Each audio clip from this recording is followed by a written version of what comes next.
Alright everyone, welcome back to another Star Wars Galaxy of Heroes video with Fat Phil. And in this video, what I'd like to do is kind of deep dive a little bit of some questions I have in regards to what's going to be happening in the future with Galaxy of Heroes. So when I say the future, I'm talking about the coming months. Not all of these are things they need to answer today. Some of these things are just going to be answered as time progresses. But just some things that are weighing on my brain right now that are they're going to be majorly impactful depending on what the answer is. So let's dive right into the video. Before we do, I want to give a huge shout out to my channel members. Thank you guys so much. Let me pull up the actual, there we go. There's the graphic. Thank you guys so much for your continued support of this channel. If you're interested in joining channel memberships, there is a link in the video description down below. Otherwise, guys, all I can ask is that you just subscribe, like, comment. That helps this, channel grow so much. I really appreciate everybody's support and can't believe how much we've grown. So let's get back into the game here and let's talk a little bit about these questions. So the first thing that's weighing on my brain, obviously you guys could guess, but so with Galactic Legends Leia, they said she's supposed to be an offensive Galactic Legend. And I'm like, well, what does that mean? Like, what would be a good comparison for her in terms of, like, what is that supposed to mean? Like, is she supposed to be like a Sith Eternal? Now, this was like pre-nerf Sith Eternal where he could beat everybody, but just a complete liability on defense. The off-meta counters beat him, terrible performance, really easy to cheese. Like, is that what Leia's going to be? Is she going to be more like a Jedi Master Luke, where there's some non-Galactic Legend counters to him that are a little bit dicier, require some higher level stuff, but off-meta counters, or a lot of the Galactic Legends can beat you, so, on defense, so it's, better to bring you on offense kind of situation. Or to compare her to maybe some like non-Galactic Legend teams for you guys, is this a General Veer situation where Imperial Troopers are okay on defense, except that there's a lot of like hard counters to them. And those hard counters work really, really well, so you don't want to place them there because they can punch well above their weight. Or on the flip side, you think of like a General Grievous where there's some cheese things that can really beat General Grievous. A lot of teams beat him for good banners as long as you know what you're doing. Is it going to be kind of like that situation where what they can do on offense is far superior to what they can do on defense, so that's why you want to bring them? I don't know. Hey, what's the most accurate comparison for what her defensive viability will be? Because there's a huge, I don't know that players realize this, but there's a huge advantage to, how do I say this? There's a huge advantage to a Galactic Legend, like, you think of your GLs here. There's a huge advantage to characters like Jabba, Lord Vader, Kenobi, and Rey, who I would say are your best defensive Galactic Legends, that the ability to use them both on offense and on defense puts a lot more doubt into your opponent's mind, comparative to someone like Sith Eternal, JML, and Kylo, where there's a lot of counters, there's some, easier things to do. It's very difficult. It kind of puts that in of, okay, I've got to save this team to counter this and counter this and counter this. So if Leia is one of those teams where a lot of stuff beats her, you kind of lose that competitive edge that they know you're going to bring Leia on offense, right? That's like the most likely scenario. So I did just want to bring that up. That is something I'm curious about. Like, what's the best comparison for her in terms of her defensive viability? We also know that we're getting a new Endor Escalation event with Leia. And my question here is, what's the frequency and what's the rewards? Is it going to be similar frequency to what Jabba's Smuggler's Run 2 is? But like as rewards go, where this kind of comes into the back of my mind, or where I'm thinking is, with the Jabba event, they made it mods. And that's something that players of all roster sizes can benefit from. Mod slicing materials are something you will never not need in this game. You're constantly trying to get better mods. You're constantly trying to do more. So it's going to help everybody. So with that in mind, that kind of narrows down the kind of rewards you can give with this new event. If they're going to hand out things like core gear, that doesn't help players, right? Like guys who, have plenty of core gear, that doesn't help us. Or, hey, we're going to give out Kyratex.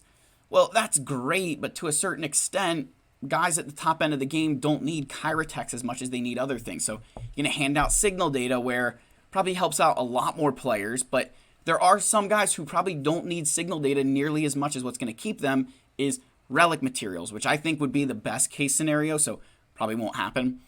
But I think if her, event hands out something like relic materials, would be amazing for this game. and would really benefit the vast majority of players. The only other thing that could benefit would be more mods, but again, you run into this problem of, oh, well, we got all these mods, but do you have the credits to supplement them and actually take advantage? So I don't know what the reward is, and that's why I'm curious about it. And obviously, I hope the frequency is the same. And the reason why I mentioned like the signal data and the relic materials would be really nice, kind of like the assault battles are.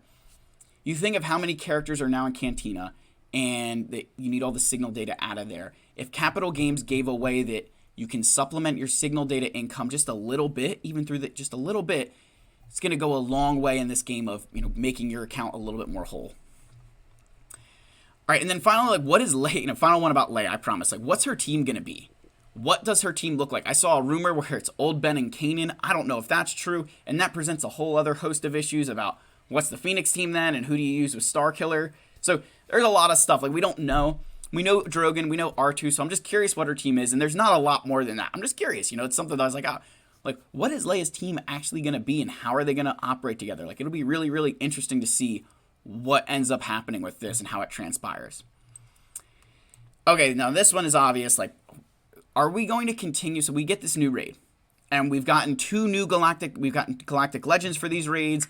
We've gotten new characters like the Tuskens and Rex, Drogon, Nisa, and Scout Trooper. Is that going to be the trend going forward, that we're constantly going to, maybe not Galactic Legends per se, I hope not, but that every raid you're going to get new characters or a new faction or something that's going to be the best team for that raid? And the reason I'm asking is because if that's the case, I really think that some of those factions like First Order and Resistance are going to just fall behind, because they're not things that you're not going to really complete their requirements through doing a lot of these other things. I know that, if you made a First Order raid, everybody who has Kylo is going to benefit. Sure, but if you throw in some other things where maybe that are better than Supreme Leader Kylo Ren or something, that I feel like newer players are going to want to be able to farm these things, but they won't feel like they can because they're not needed for anything. So are you going to circle back to old factions, or should we just prepare ourselves that every raid that comes out, we've got to completely rebuild these newer and newer teams to get the best score? Again, I'm just trying to, I think it's a question Capital Games does need to answer to us at some point of, this is our model with the raid, that we're going to include some older factions like this new one, but the best teams are going to be the newest stuff? Or is it a, hey, you know what, we're going to kind of keep it close to the chest and then we're going to give you time to react? I don't know. I just want to see what that is. I want that answer. And then the final thing is, what is the future of Grand Arena going to be like? And I was thinking about this. We're going to have now 8 Galactic Legends in the game.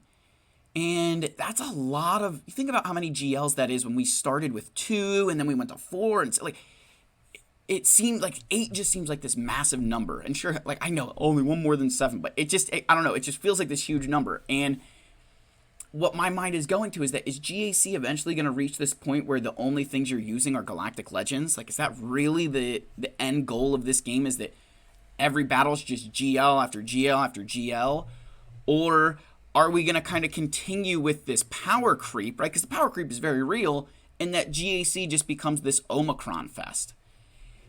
I'm not saying that I'm opposed to it, but just what is the future of it like? Because as you're continuing to progress and you're seeing these higher power and higher power and higher power teams, it's really putting a strain on players to figure out not only what to invest in, but you think of players who belong in Kyber 2 or Kyber 1 who are competing in Chromium and Erodium, who are taking up all these places. Just the future of GAC seems so muddied, so confusing, because their goal is, you go 500. But that assumes that everybody is actively trying to beat someone. So I don't think that's happening at a lot of the lower levels as it should, that players are moving up in GAC simply because other people aren't playing compared to everyone's competing against who they should be. And so with this power creep and all these things, are you going to add more zones to GAC? Are you going to keep zones the same? How are we going to manage that if we keep getting all these new things and we're just shoving teams out of the way? What does that future look like? And you could say the same thing for Territory Wars. What does the future look like if we're heading down towards a full, just everybody's placing Galactic Legends and that's it? So I don't know, guys. That's just something I was thinking about with GAC a little bit, that you just have all this power creep going on. And how are we going to manage that, and how is it going to impact what we place on defense and how many zones there are? Because you think, outside of a couple of changes, we really haven't had anything major happen in GAC, where we got an extra fleet zone.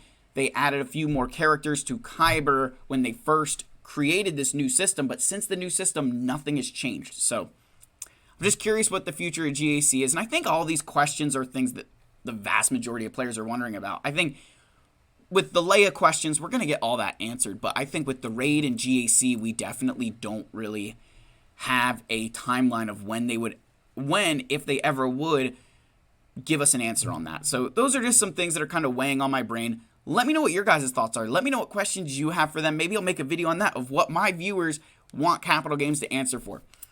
That's the end of the video. Like and subscribe, comment down below. Guys, I really appreciate your support. You all are fantastic human beings. I love all of you. May the force be with you, and I'll see you guys in the next video.